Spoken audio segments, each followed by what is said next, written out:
आज बहुत ही गंभीर मसला है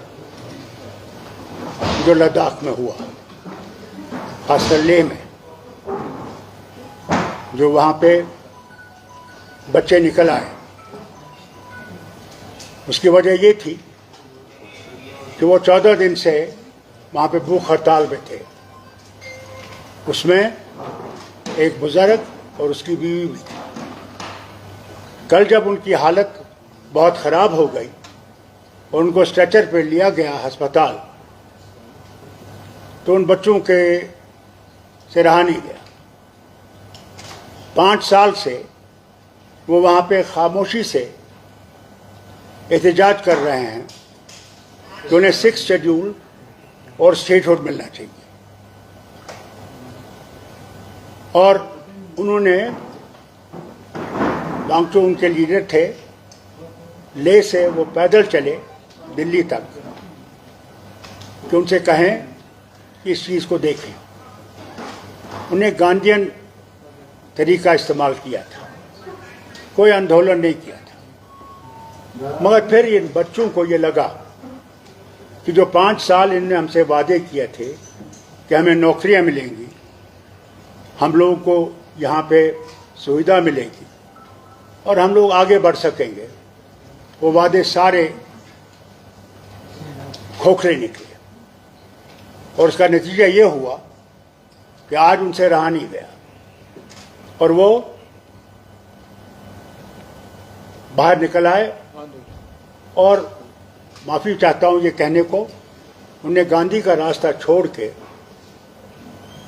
आंदोलन का रास्ता लिया, जिसमें कि उन्होंने बहुत सख्त कदम उठाए, जिसमें उन्हें बीजेपी का दफ्तर जला दिया, कई पुलिस की गाड़ियां जला दी, कई और दफ्तरों को उन्हें आग लगाने की कोशिश की और उसमें पुलिस को वहां से गोली चलानी पड़ी।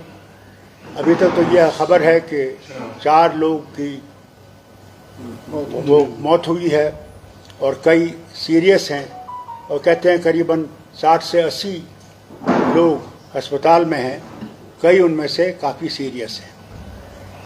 नतीजा इसलिए है क्योंकि जो वादे किए गए इनसे, हर बार इनसे कहा गया हम कुछ करेंगे, ये करेंगे, वो करेंगे, मगर कुछ नहीं किया। और मैं हुकूमत हिंदुस्तान से कहना चाहता हूँ, ये बॉर्डर स्टेट है, चीन हमारे ऊपर बैठा हुआ है, वहाँ पे काफ़ी वहाँ की ज़मीन उनके कब्ज़े में है। वहाँ पे ऐसी चीज़ होना हमारे वतन के लिए ख़तरनाक है। मेहरबानी करके इसको सुलझाने की कोशिश कीजिए और बातचीत का रास्ता जल्दी से इख्तियार कीजिए। इंतज़ार न कीजिए कि फिर से इसमें चिंगारी लग जाए। मैं नहीं समझता हूँ इसमें कोई जमात है जो इसके पीछे है, क्योंकि आप ये कहेंगे कि ये बाहर से आ रहे हैं। मैंने पहले भी ये देखा है, जब भी यहाँ कुछ होता था कहते ये बाहर से आ रहा है। बाहर से नहीं है, ये वहाँ के लोगों की आवाज़ है, दिलों की आवाज़ है। वो अब ज़्यादा इंतज़ार नहीं करेंगे, उन्हें इससे सबक सीखना चाहिए। उन्हें ये भी याद रखना चाहिए, उन्हें कश्मीर से ये वादा किया था, जम्मू कश्मीर से, कि इलेक्शन हो जाएंगे, आपके डिलिमिटेशन हो जाएगा, उसके बाद आपको स्टेटहुड दिया जाएगा। आज 11 महीने हो गए, स्टेटहुड का कोई भी हमें सामने नहीं दिख रहा है, कोई मूवमेंट उसके पास नहीं है। उन्हें लद्दाख से सबक सीखना चाहिए। और मैं और मेरी जमात उन बच्चों के साथ हैं जिनकी जानें गई हैं, और हम उनके ख़ानदानों के साथ इस मुश्किल घड़ी में उनके साथ खड़े हैं और अल्लाह से दुआ करते हैं कि उनकी आत्मा को शांति मिले और उनके माँ बाप ये सदमा बर्दाश्त कर सकें। और जो अस्पताल में है, अल्लाह ताला उनको सेहतयाब करे कि वो फिर से अपने कामों में लग जाएं और घर पहुँचें। बहुत बहुत शुक्रिया आपका आने का। डॉक्टर साहब, ये 2019 के बाद ही इस तरह की आवाजें उठी जिसमें स्टेट और शेड्यूल की मांग की जा रही है, क्या आपको लगता है कि वो अपने आप को इनसिक्योर फील कर रहे हैं? ये तो आपने खुद देख लिया, वो तो खुद कह रहे हैं कि जो आपने हमसे वादे किए थे वो कहाँ हैं। वो कहते हैं आपसे 50,000 की नौकरियों की बात की थी, कोई नौकरी नहीं है। हायर लेवल पे तो कहीं भी कोई नहीं है, सब बाहर से ठोसे गए हैं। वो समझते हैं कि हमें एक कॉलोनी जैसी बना रखी है। इसी की वजह है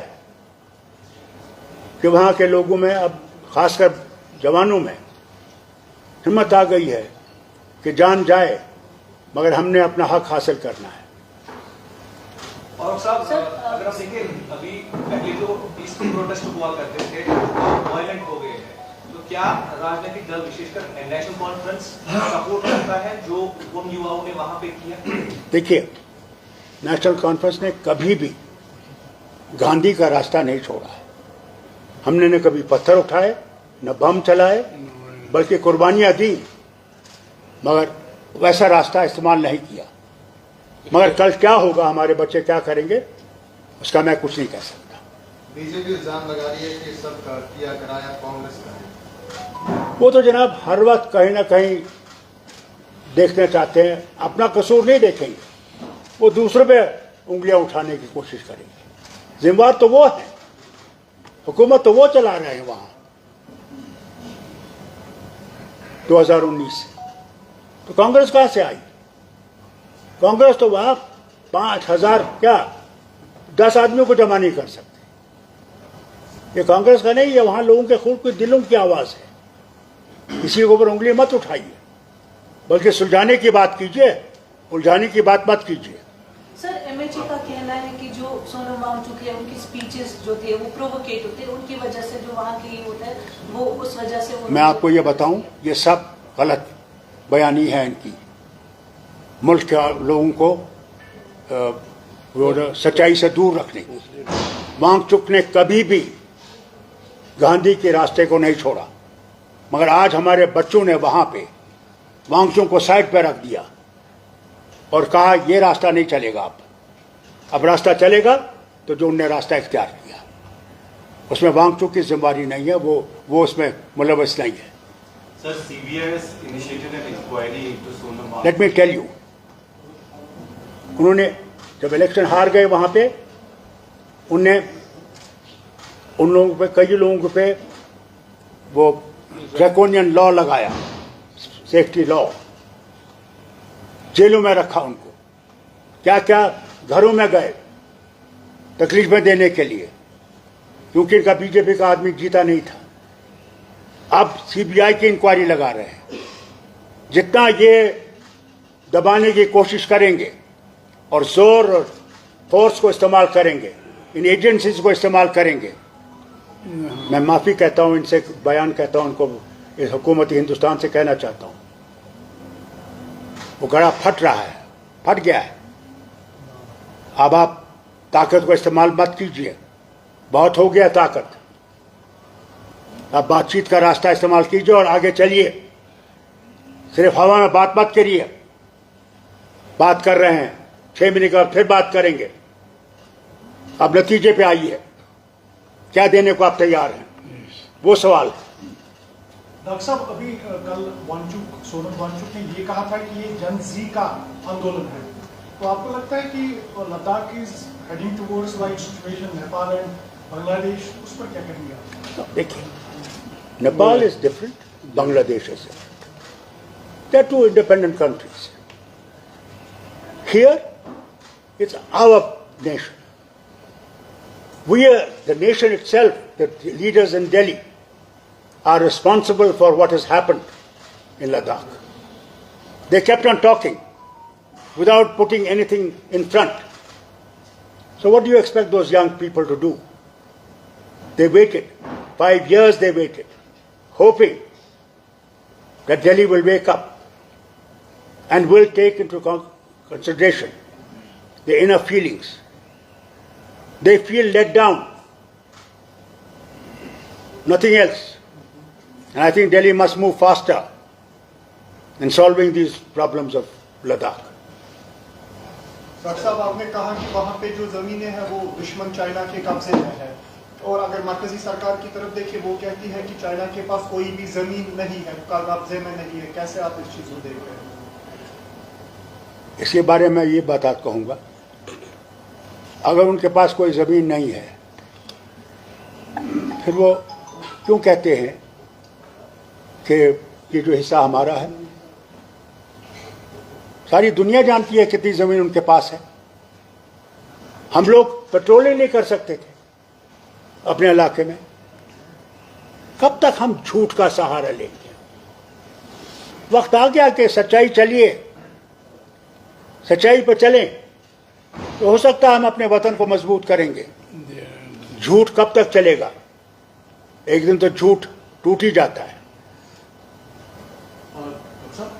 शुक्रिया। अस्सलाम वालेकुम। सर, आपने कहा स्टेट है, और अगर यहाँ सेंटर जो है प्रॉपर्ली इस चीज को, इस प्रोटेस्ट को रिस्पॉन्ड नहीं करता, आपको नहीं लगता कि चाइना के लिए एक और मौका मिल जाएगा हमारी इन स्पेस में आने का?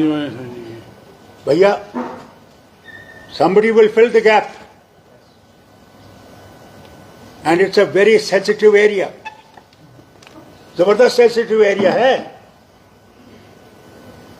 लद्दाख जो है वो क्लेम करते हैं, वो मैकमोहन लाइन को नहीं मानते हैं, जवाहरलाल नेहरू के वक्त से वो कहते हैं मैकमोहन लाइन हमें मंजूर नहीं है। अभी प्रधानमंत्री गए थे चाइना, क्यों गए थे? कि इससे रिश्ता बेहतर बने, इस मुसीबत से हम निकलें। एक तरफ से अमेरिका हमारे पीछे पड़ा हुआ है,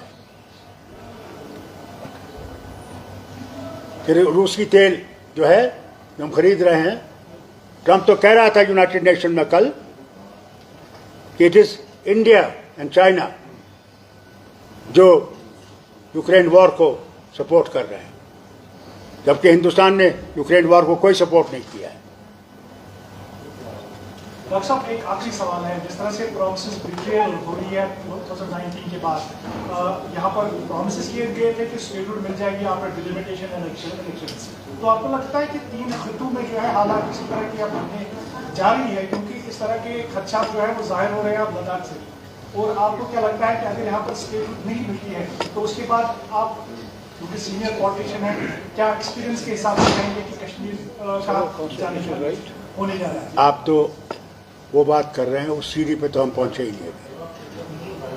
जब वो सीढ़ी पे पहुंचेंगे तो फिर आप खुद देखेंगे। नेशनल कॉन्फ्रेंस वो रास्ता कभी इख्तियार नहीं करेगा जिसमें हमारे बच्चे मारे जाए, कभी हमने नहीं चाहा। जब मेरी हुकूमत 84 में डिसमिस की गई थी, और आपने नेहरू साहब की किताब पढ़ी हुई जो गवर्नर थे, वो समझते थे कि मैं आग लगा दूंगा कश्मीर को अपनी कुर्सी के लिए। मैंने कुर्सी को लात मारी, मगर अपनी जाने लोगों की, बेगुनाहों की मैंने कुर्बान करने के तैयार नहीं था, और आज भी मैं उसी रास्ते पर हूँ। मैं नहीं चाहूँगा कि जम्मू कश्मीर का कोई भी मारा जाए। अल्लाह हाफ़िज़।